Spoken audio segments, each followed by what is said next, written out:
Kuya, go ahead. General Sir, pwedeng malaman natin kung ano ang motibo, bakit po itong reaksyon ninyo, anong motibo, bakit po pinalulutang ito ngayon na mayroong reward samantalang sa kamo ninyo ay wala naman ito? Well, hindi po natin alam kung anong motibo ni dating GM Garma, no? At yung sinasabi po nila, ay, kailangan imbestigan po yan. Yung sinasabi nilang ganyan, napaka-serious po na allegations yan. At kailangan niyang i-prove din naman kung talagang totoo po yung sinasabi niya na meron talagang nangyayaring ganyan on the ground. Nung kayo ay napili ng Pangulong Duterte, kasi 2 beses na-extend nung si General Bato, di ba? Bago siya nakapili ng susunod na PNP chief. So, kayo po yung napili. Nung kayo po ang napili po ng Pangulong Duterte noon, ano yung marching order niya sa inyo laban sa droga? Actually, sa totoo po, wala po. Wala din? No? Wala po siyang, to tell you the truth po, hindi po napag-usapan kahit na harap-harapan personally na sinabi niya, ganito. Wala pong nangyaring ganun. Basta ako po ay na-appoint bigla nung biglaan na lang po na lahat po na-shock na lang at in-announce niya one afternoon na ako ay Chief PNP. Dahil kasama lang po ako dun sa 3, pero wala pong nakakaalam nun na ako ang mapipili dahil never po akong na-assign sa Davao at hindi ako kilala ng Pangulo noon. Ang sinabi lang po niya ay the stricter the better. Yun po yung sabi so, niya. Nakikita niya ako sa TV dahil stricto daw po ako at disciplinaryan. No? Pero wala pong marching order na ganun.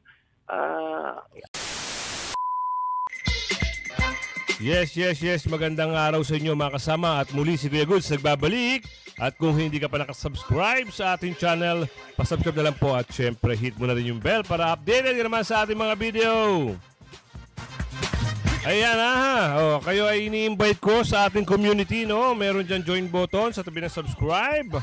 Para naman na lagi kayong kasama sa ating mga talakayan, balitaan. At syempre, ayan nagbibigay na impormasyon. Pasalamat muna tayo Umabot na po tayo ng 47 new subscribers. At doon sa mga datihan, walang sawang sumusuporta Ayan, maraming salamat po ng marami sa inyo. Ano meron? Grabe, no? Ngayon, sa video na ito, ang mga pag-uusapan natin ngayon, sa dulo ng video, abangan nyo. Umami na po, nagsalita na po si General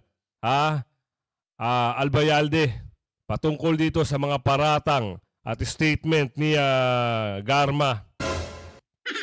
So abangan nyo sa dulo kung paano niya matapang na sinabi na walang reward. Kaya nakakagulat na nga lang daw At sabi pa dito saan daw nakuha ni Garma yung mga statement na yun? Samantalang siya ay chief ng PNP, wala naman daw ganyang utos sa kanya ang mahal na Pangulong Duterte dati. Kaya siguro, ang sabi pa rito, gawa-gawa lang daw, di umano. Pero bago natin paabutin sa dulo yung video, isang like, isang share, at siyempre subscribe ka na rin. All goods na po tayo dyan, At i-like nyo yung video, bago nyo simulan. Like na yung video, share. So, eto na nga. May kwento naman si Ate Cheryl Cosim dito. Patungkol naman ito, doon sa mga gagawing hakbang ni General Bato, ni Senator Bato.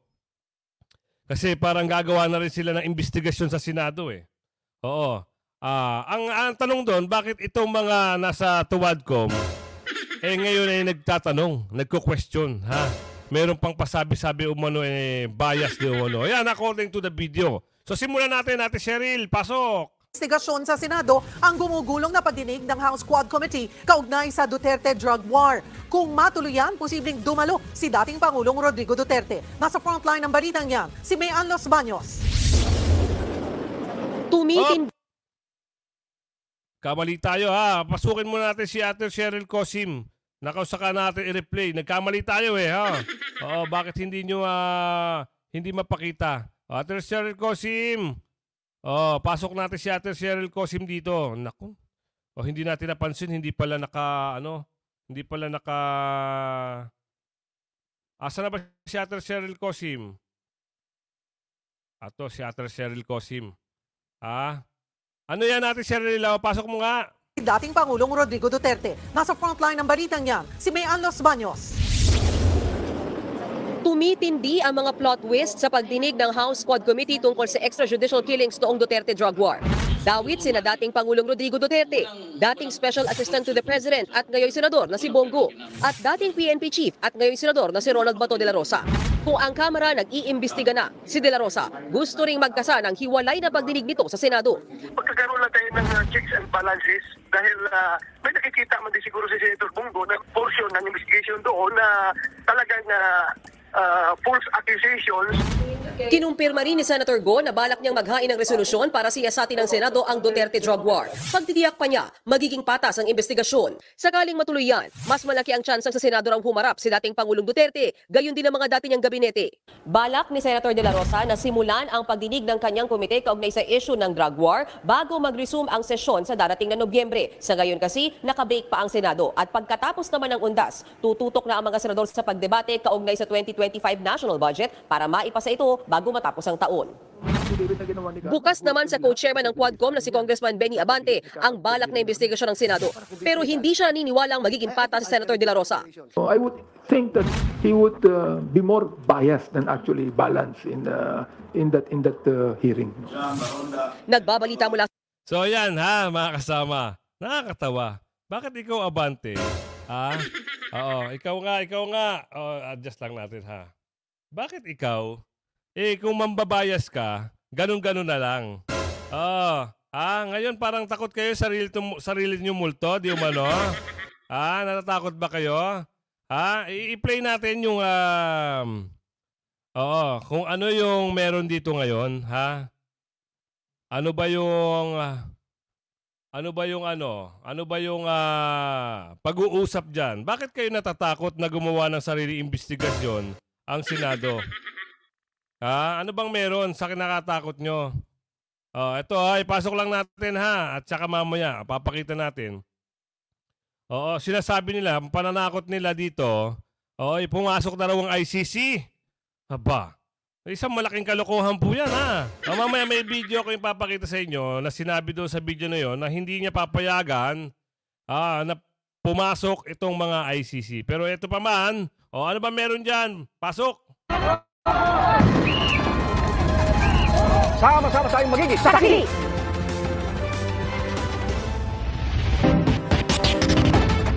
Bago sa saksi, isiniwalat ni retired Police Colonel Royina Garma na iniutos umano ni dating Pangulong Rodrigo Duterte na ipatupad ang Davao Model ng kampanya kontra droga. Sinabi niya yan sa pagdinig ng Quadcom sa Kamara ngayong gabi. I received a call from the President, Rodrigo Roa Duterte, at approximately 5 a.m. instructing me to meet him at his residence in Doña Luisa, Davao City. During our meeting, he requested that I will locate a PNP officer or operative who is a member of the Iglesia ni Cristo, indicating that he needed someone capable of implementing the war on drugs on a national level. Yan ate, ang dami mo kasing binabanggit na pangalan dyan. Pati ba naman yung religious group nagbanggit ka pa ng pangalan. So sinagot na po yan, yung mga paratang na yan. Nung una, sinabi niya na tinawagan siya ng Pangulong Duterte, according to her sa statement niya. Tinawagan ho siya daw, di umano, at tinutusan. Meron siyang binabanggit. Ngayon, doon sa Google, sinagot na yung paratang niya. Hindi pa presidente si former President Duterte nung panahon na yon. Kaya nakakapagtaka, yung statement mo ay salungat na. At siyempre, mamaya ipapakita natin, lahat ng statement mo dyan, sasagutin yan ni General Albayalde. Pasok mo pa, ano ba meron dyan? Ads lang to, ads lang ha. Today's my big day. Then let's make a bigatin breakfast. Ladies' choice. Tuloy. Replicating the Davao model.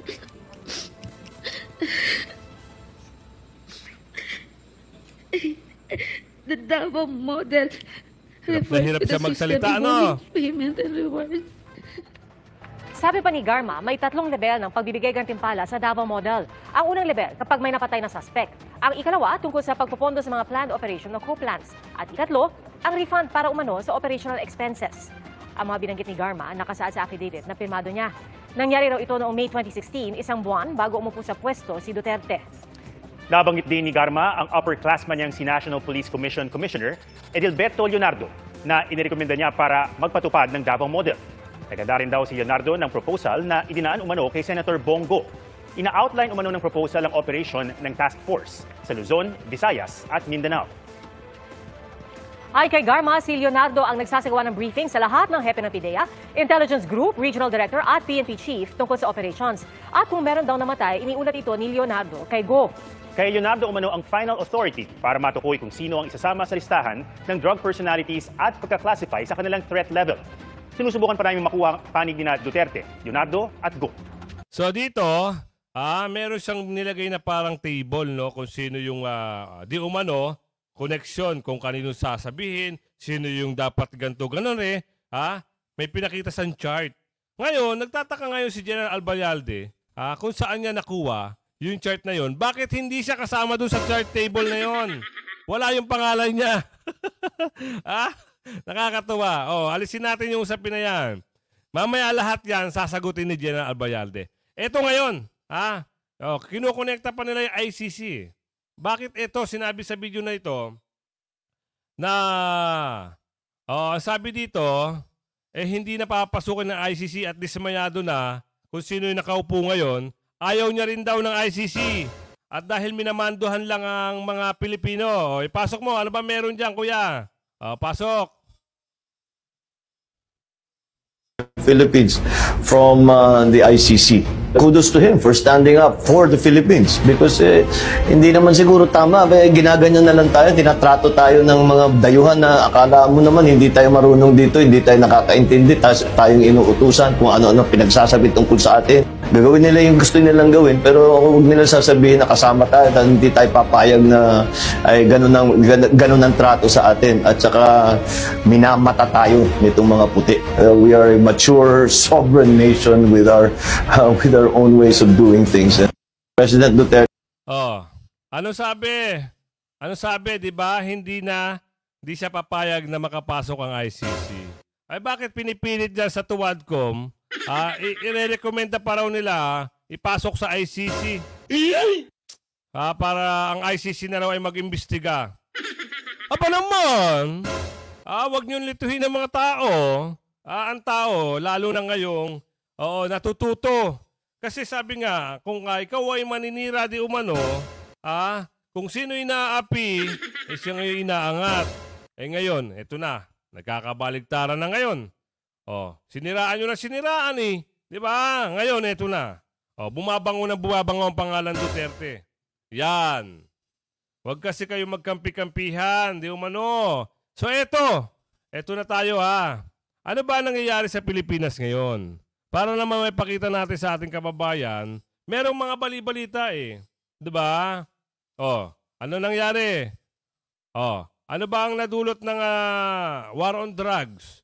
Noong panahon na yon, maraming takot gumawa ng krimen, takot na mga hold up, takot na mga snatch, takot na mga tawag dito, magbasag kotse, yung sa airport, di ba? Yung laglag bala, o ano pa, yung mga budulista, yung mga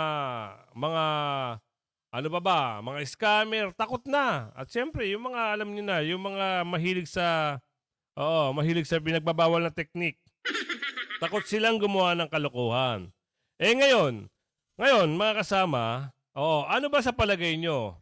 Anong nangyayari ngayon? Kung alam nyo ang sagot, naniniwala ba kayo na bumalik sa dati, naging magulo ulit, naging hindi na safe ang Maynila o sa ibang buong Pilipinas? Naniniwala ba kayo na ang Pangulong Duterte ay napakagaling mamuno at naniniwala ba kayo na ang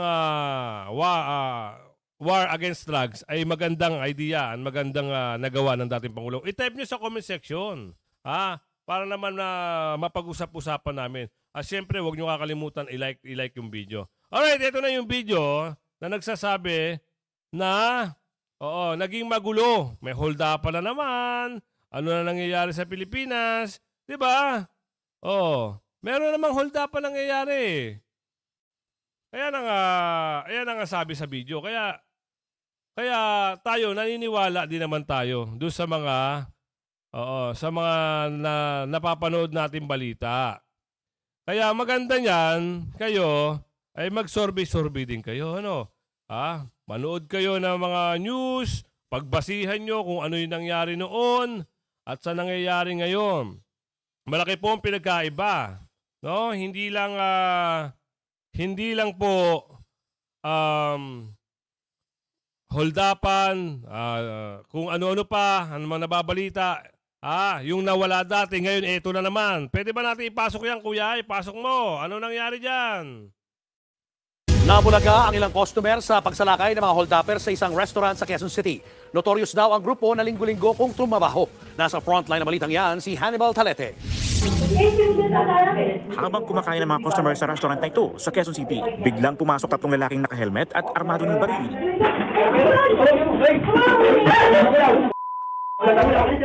Walang inaksayang oras ang mga hold-upper at pinakukuha ang cellphone ng mga customer. May kasama pa ang mga suspect na nagsilbing lookout sa labas. Matapos ang pang-hold up, sumibat ang grupo gamit ang 2 motorsiklo. Pero agad ding naaresto ang 4 na suspect sa follow-up operation sa Caloocan, Valenzuela, Quezon City at Makati. Ang isa po sa key factors dito is yung tracing po natin sa mga devices. Since nakumuha po sila ng 9 devices, so marami po dun sa devices na nagkaroon ng mga naping natin ng mga location services.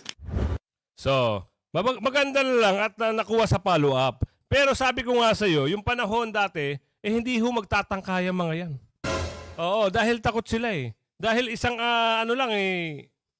di ba? Alam nyo na mangyayari, di umano. Kaya wala pong mga nagtatangka noong panahon na yun. Tsaka ang mga pulis puno, ronda ng ronda. Wala kang mababalita ang riding in tandem ngayon. Oo, wala kang na makitang agaw motor.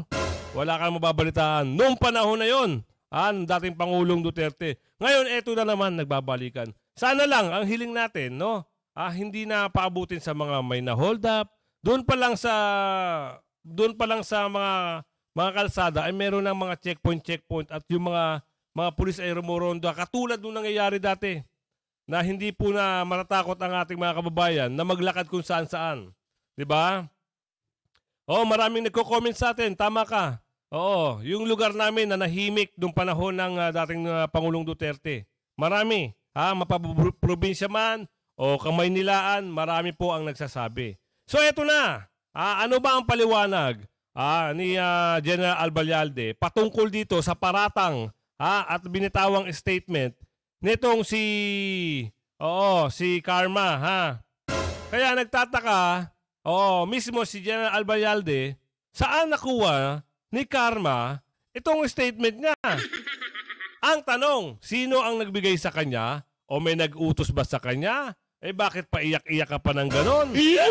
Kung talagang sinserado ka doon sa statement mo, yun po ay dapat pinapanindigan mo na wala kang ganyan. Parang anong nangyayari? Takot na takot ka, ate.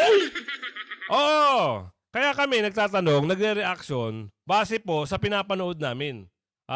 Kayo mga kasama, naniniwala ba kayo dito kay Ate Karma na nagsasabi ng totoo?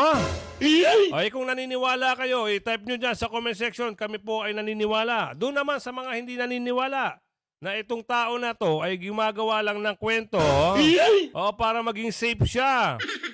Para hindi siya makasama kung ano man ang gagawin nitong mga tuwadkom di umano. Parang ano ba?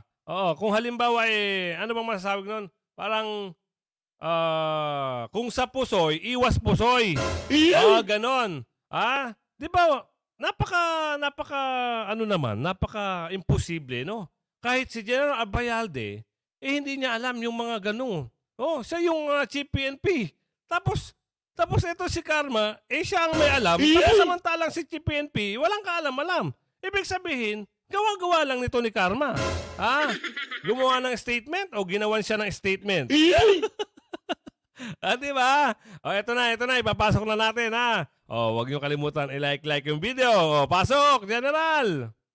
Nasa ating linya na si Kuya Ariel, nasa ating linya na Kuya Ariel, si dating PNP chief, no? Yung kakatamong kabalan, Kuya Ariel, ha? Yung nasa linya na natin si dating PNP chief Oscar Albayalde. Okay, General, magandang hapon. Welcome sa serbisyo ng Agila. Si Kuya Glenn Gatos ito. Kasama si Kuya Ariel Dugoy Fernandez sa serbisyo ng Agila dito po sa DCEC Net 25. Magandang hapon po sa inyo, General. Yes, Glenn, magandang hapon din po sa inyo at sa lahat ng nanonood nakikinig ngayong hapon na to. Opo. At kasama ko po si Kuya Ariel Fernandez po. General. Kuya Ariel, magandang hapon din po sa inyo. Magandang hapon po, General. Kamusta na po kayo? Okay lang po. Medyo busy na. Okay. Pero General, kahit na busy kayo, ay pag-usapan muna natin siyempre, nung panahon po ng Pangulong Duterte, kayo po ay naging PNP chief. At ito nga po mga lumulutang na posibleng ipatawag ang mga dating PNP chief regarding dito sa reward system nitong nakalipas na administrasyon sa pagsugpo laban sa droga. Kayo ba personal, alam niyo itong reward system na ito, General? Ako po, kung ako personally ang tatanungin nyo, wala po kaming wala po akong alam dyan since nung ako ay naging regional director at hanggang ako'y mag-chief PNP, no? Sa isang banda po, maganda po yan para magkaroon na ng closure, no? Yung usapin na yan dahil sa totoo lang, siguro 3-4 na buwan na po yata ang pinag-uusapan sa congressional hearings yan, no? At alam naman po natin siguro na halos sa lahat ng mga congressional hearings ay naiimbitahan tayo. No? At yan naman po siguro ay para magkaroon na nga ng katapusan at matapos na po yung mga congressional hearing na kung talagang saan po mapupunta yan. At the end of the day, I'm sure sa korte po pupunta lahat yan. So meaning to say, sir, nung nasa bilang PNP chief ka, never malang itong nagkaroon ng usap-usapan ng mga reward system dito sa drug on was, sa war on drug, na siyempre, alam niyo naman, minsan di ba yung usap-usapan, vendor reward system, wala talaga sa inyo, kumbaga sa inyo, walang bumulong na general, meron doon po sa baba natin, may mga umuugong pong balitang ganito. Wala po, wala? Wala po dahil ako ay regional director, no? Medyo malayo po yan kung talagang titignan nyo. Meron po tayo kasing tinatawag na chain of command. Alam po naman natin na nung ako'y RD, may 4 na district directors pa. At meron pa pong mga station commanders dyan, mga city directors pa po. No? At from there, meron pa pong mga station commanders yan. So malayo pong makarating hanggang dun sa office ko yan kung meron man nangyayaring ganun sa baba. Kuya Ariel? Oo. General, pwedeng malaman lang, paki-refresh lang po natin kung anong taon po kayo naging chief PNP at natapos at kanino pong administrasyon ito? Ako po ang pumalit kay Senator Bato nung siya nag-retire. April po ako ng 2018 nag-assume as chief PNP at natapos po ako ng mid-October ng 2019. So mga nasa 1 taon, 6 na buwan po ako. Nung manumpa kayong bilang... General, okay. Sige, Kuya Ariel. Kuya, go ahead. General, sir, pwedeng malaman natin kung ano ang motibo, bakit po itong reaksyon ninyo, anong motibo, bakit po pinalulutang ito ngayon na mayroong reward samantalang sa kamo ninyo ay wala naman ito? Well, hindi po natin alam kung anong motibo ni dating GM Garma, no? At yung sinasabi po nila, kailangan imbestigahan po yan. Yung sinasabi nilang ganyan, napaka-serious po na allegations yan. At kailangan niyang i-prove din naman kung talagang totoo po yung sinasabi niya na meron talagang nangyayaring ganyan on the ground. No? At ang dami po niyang sinabi, no? Pati yung sinasabi nilang class 96, 97 na sinasabi niya na classmate niya, yung upper class niya, na naging Davao style na sinasabi, no? At hindi po natin alam kung yan ba ay narinig lang niya o napagkwentuhan lang nila. Hindi po natin alam dahil sinasabi nga niya na nagkukwentuhan sila, pinagmamalaki daw na ni Leonardo ibig sabihin wala po siyang personal na knowledge dyan, no? At parang ang thinking po natin dito, parang damay-damay na lang ang nangyari, no? At tandaan po niyo, it's very unlikely na isang lieutenant colonel na i-brief ang chief PNP o po yung mga regional director. Hindi po mangyayari yun. Na hindi man kilala kung sino yung lieutenant colonel na yon. Hindi po pwedeng mangyari siguro sa PNP yun. Most probably baka kwento-kwentuhan lang po nila yan. Ibig sabihin, hearsay po lahat ang sinasabi niya. Kayo ba'y personal yung kilala si Garma? Hindi po actually. Pero nag-call po yan sa akin nung siya ay ma-appoint na GM ng PCSO. No?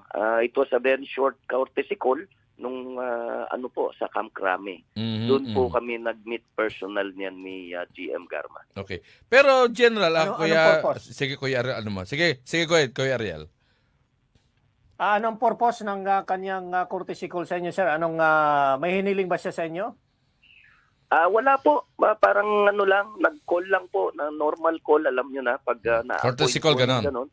Dahil, siyempre, kung minsan, alam nyo naman po na gambling po kasi yan. Kung minsan, may mga packets of illegal gambling pa nangyayari na naapektuhan yung STL noon.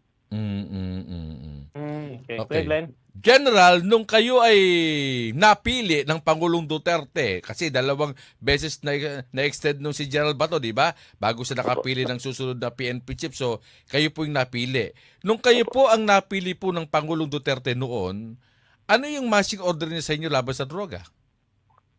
Actually, sa totoo po, wala po. Wala din? No?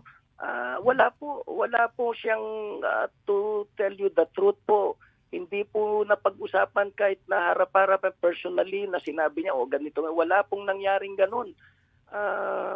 Basta ako po ay na-appoint bigla, nung biglaan na lang po na lahat po, na-shock na lang at in-announce niya one afternoon na ako ay chief PNP. Dahil kasama lang po ako dun sa 3, pero wala pong nakakaalam nun na ako ang mapipili dahil never po akong na-assign sa Davao at hindi ako kilala ng Pangulo noon. Ang sinabi lang po niya ay the stricter the better. Yun po yung sabi niya. Nakikita niya ako sa TV dahil stricto daw po ako at disciplinaryan. No? Pero wala pong marching order na ganun. I don't know with the other chief. Pero as far as I'm concerned, wala pong naging ganun na marching order. Opo. Kasi kaya kayo po amin tinawag. Kayo po yung, siyempre noon, kay General Bato, talagang choice niya agad yun, di ba? Pagdating kasi noon kayo sa inyo, so nag-extend pa ng 2, medyo tumagal-tagal pa, si General Bato kasi namimili pa talaga siya kung sino ang susunod na PNP chief. Kasi may mga umugong-ugong noon na baka mga Davao boys. Kayo sir, di naman kayo na-assign sa Davao, di ba? Tama po yan. Kaya wala pong nag-expect doon na akong mapipili dahil sa 3 po na pinagpipilian noon sa shortlist, yung 2 pong classmates ko, yung isa taga Davao, yung isa matagal pong na-assign sa Davao. Kaya between the 2 lang ang nakikita nila na pagpipilian noon. Kaya in one afternoon, bigla pong akong in-announce ni dating presidente noon. Okay, Kuya Ariel? General, may lumalabas ngayon na plano ni Senador Bato de la Rosa na dating Chief PNP na magsagawa din ng investigasyon sa Senado. Ano po ang inyong take dito? Well, susuportahan po natin yan. Sino po bang hindi susuporta dyan? Lalong-lalo na pag tayo ay pinapatawag, wala naman po tayong magagawa kung hindi yung mag-attend at sabihin yung mga katotohanan. Maganda po lahat yan. Although sabi ko nga, matagal na pong pinag-uusapan sa congressional hearings yan. Ngayon po ay quadcom na. No? Ilang beses na po. Kung hindi ako magkamali, pang 9th hearing na po yan. Pang 9 na hearing na yan. Natanong na rin po yan. Yung paulit-ulit na rin pong natanong yan. Yung sinasabing alleged reward system. No? At yung sinasabi nilang EJK, matagal na pong pinag-uusapan yan. No, kaya maganda po yan, sabi ko nga, para magkaroon naman po ng closure at hindi po nadadrag yung mga kung kani-kaninong pangalan. So dito, General, ay sa panahon ba ninyo ay mas marami ang nahuli o mas marami ang napatay sa war on drugs? Nung panahon ko po, hindi ko po alam, pero ang alam ko po mas maliit po yung mga napatay noon sa tinatawag na died in police operations, no?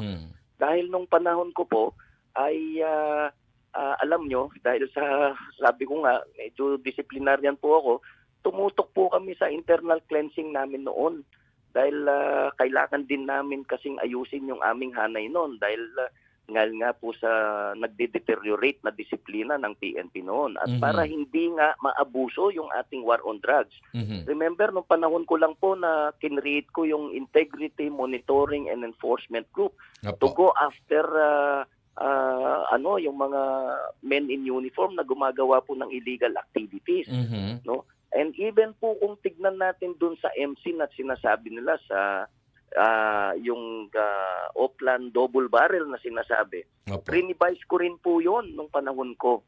No? Kaya nag-concentrate po tayo doon sa barangay clearing operations at saka doon sa vetting, no? Hindi po lahat pwedeng mag-operate noon nung panahon ko na kung sino-sinong pulis. Kailangan po yung mga naka-assign lang sa anti-illegal drugs unit. Kaya siguro po medyo kumotep, although ang PNP po makakapagsabi niyan kung may record sila. Pero I'm sure mas lumiit po yan. Dahil nung panahon ko po, hindi naman po sa nagyayabang. Yung sa 3 taon na from 2016 hanggang 2019, mahigit 3,000 ang pulis na na-dismiss po namin noon. Nasa 3,500 mahigit po. At yung nakastigo nating pulis doon na mahigit 12,000. At alam po naman nila na hindi natin tolerate kailanman yung pagkakamali ng mga kapulisan natin noon, lalo na sa war on drugs. Ibalik ko lang po yung panahon noon. Remember, nung ako po'y RD pa lang, no? Nung nangyari sa Caloocan, nung nakapatay silang isang minor, ano po nangyari? Buong Caloocan Police, rinilib ko. At kami pa po ang nag-file ng kaso doon sa mga nasangkot na pulis noon na hanggang ngayon, convicted po yung mga yon. I'm sure hanggang ngayon nakakulong yung mga yon. Kuya Ariel? So, General, nalilito po ang taong bayan dito sa bilang na kung ilan ba talaga ang record na napatay noong war on drug. May 30,000, may 60,000. Ano po ba ang inyong masasabi rito na paiba-ibang bilang ng mga nare-report na ito? Well, I think ang unang-una po, no, kasi iba-iba po kasi lumalabas na kung sino-sino ang nagsasalita. Merong record po ang PNP dyan. Yung sinasabi kasi nila may 30,000, may kung ano-ano. Yan po lahat yung mga siguro most probably, yung mga namatay including po yung mga namatay sa kalsada, pati po yung reckless imprudence resulting to homicide, pati yung po nagpatayan because of sa lupa, sa away yung lab. Parang General, lumalabas, case in general. Ayun ang ibig sabihin siguro ng yung term na yon. Pasok. Triangle na sinasabi, etc., no? Ba pinagsama-sama na po kaya ang nangyari, nag-bloat yung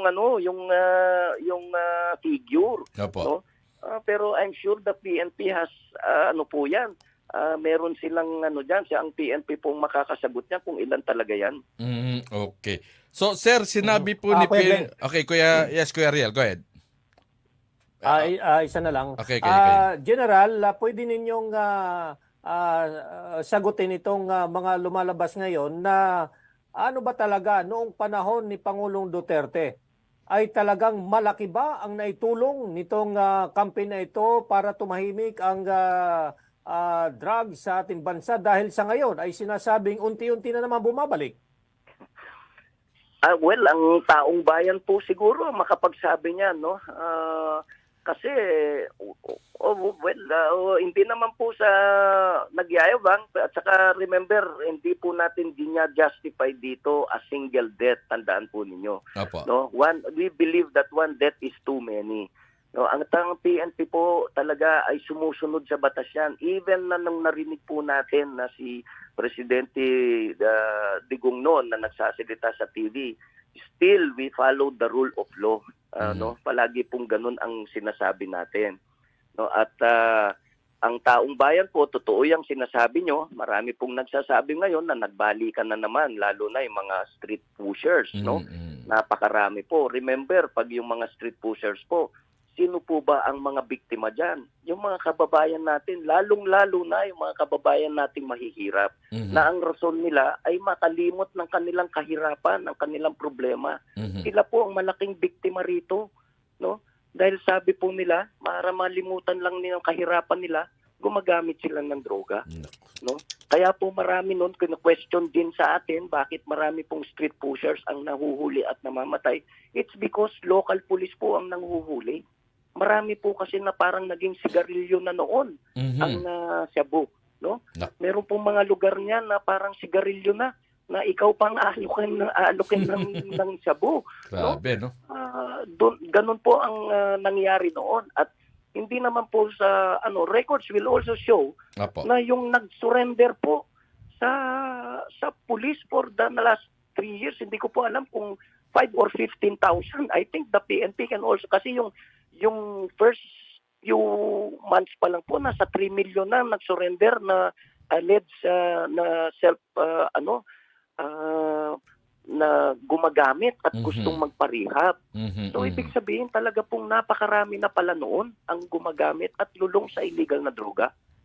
Grabe, no? Parang lang, no? Talagang para bang nakalatag na lang dyan sa bangketa, no? Para bang ganun, sir, no? Yung droga Marami noon. pong naging ganun at meron pong mga lugar na ganyan at of course nakakakuha po tayo ng feedback ngayon na totoo yung sinasabi nyo. No, sabi nila, bumalik na naman yung gano'n, kahit po yung mga pulis, naging bastos na naman yung mga pulis. Pero nung panahon po natin, sabi ko nga po, makita nyo naman hanggang alas 6 ng umaga, iniikutan ko po yung mga pulis natin sa mga different police stations para lang po magtrabaho. No? At gumising sila sa gabi dahil alam natin ang krimen ay nangyayari halos sa gabi. At ito po ang feedback ng mga tao. Yan, hindi po ako nagsasabi niyan. Marami rin po tayong nakakausap na ganyan. Okay. So dito General, yung babalikan ko lang kayo na yung naging topic natin, itong mga binanggit ni GM Garma na ganito, may reward, kailangan patunayan niya to na may solid evidence, not hearsay. Tama po yan, no? Baka po ang baka damay-damay na lang ang nasa isip niya, no? Baka nagkukwentuhan, kung talagang meron po siyang ebidensya, nasan po ang ebidensya, no?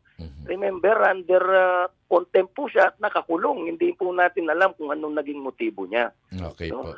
Very unlikely naman na ituturo niya RDs at Chief PNP. Medyo hindi po siguro makakaabot sa isang Chief PNP yan. Okay po.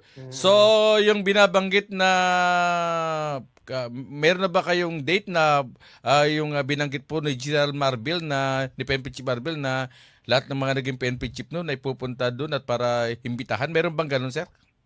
Wala pa po. Wala pa po kami nakuha ng ganyan na invitation. Wala pa kasi baka kako Kuya Ariel pupunta mga dating PNP Chief doon.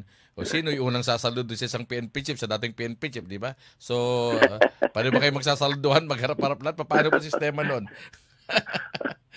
Well, usually po pag ganyan nasusunod pa naman po yung seniority. Ayun. No? Opo, nasusunod pa rin po yung seniority doon sa institusyon namin kung sa kami nanggaling. Yung in our case, Philippine Military Academy po.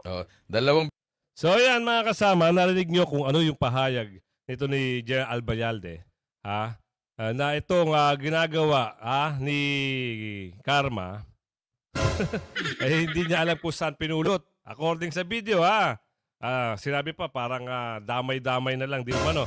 So ito, yung pamumuno ni General Albayalde noon, masasabi natin epektibo. Epektibo in terms of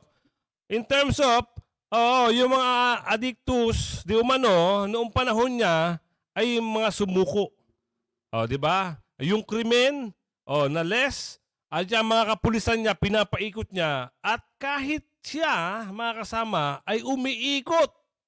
Nag-inspeksyon, kasagsaga ng gabi para ma-monitor niya, yung mga tao niya ay nagtatrabaho.